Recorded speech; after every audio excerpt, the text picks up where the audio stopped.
Hello' বন্ধুসকল, মোৰ আন এটা ভিডিঅ'ত আপোনালোকৰ স্বাগতম। আজি মাটিমাহ আৰু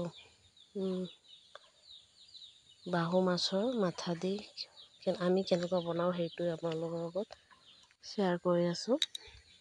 প্ৰথমতে আমি মাটিমাহকেইটা ভাজি ল'লোঁ। ভাজি লৈ চফা কৰি আছোঁ, নহ'লে ক'লা হৈ যাব। তো বাকলিটো এৰালে তো ক'লা নহয়, সেইটো কাৰণে চফা কৰি আছোঁ। এয়া চফা হৈ গৈছে। পিছত মই মাছটো কাটি ল'লোঁ। মোৰ মাছ কটা শেষ হৈ গ'ল। বনাবলৈ ষ্টাৰ্ট কৰিলোঁ। মাছকেইটাকে ফ্ৰাই কৰি ল'লোঁ।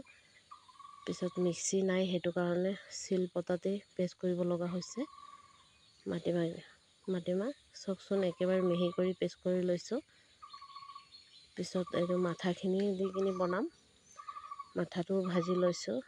কেৰাহীত তেল দি তেজপাত দুটামান দি পিঁয়াজ দি দিলোঁ। পিঁয়াজটো ৰঙা হৈ যোৱাৰ পিছত মই মছলা দিলোঁ। মছলা জিৰা আৰু জলকীয়া আৰু একো নহয় দি পেলাই মই হেৰি কৰিলোঁ। তাত অলপ হালধি আৰু নিমখ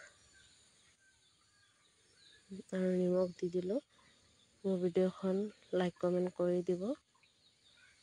তাৰপিছত মাথাখিনিও ঢালি দিলোঁ। বেছি সময় ভাজি নাথাকোঁ, কেলৈ ভাজাই আছে মাথাকেইটা, সেইটো কাৰণে তাত পানী দি দিম। এতিয়া পানী দি দিলোঁ।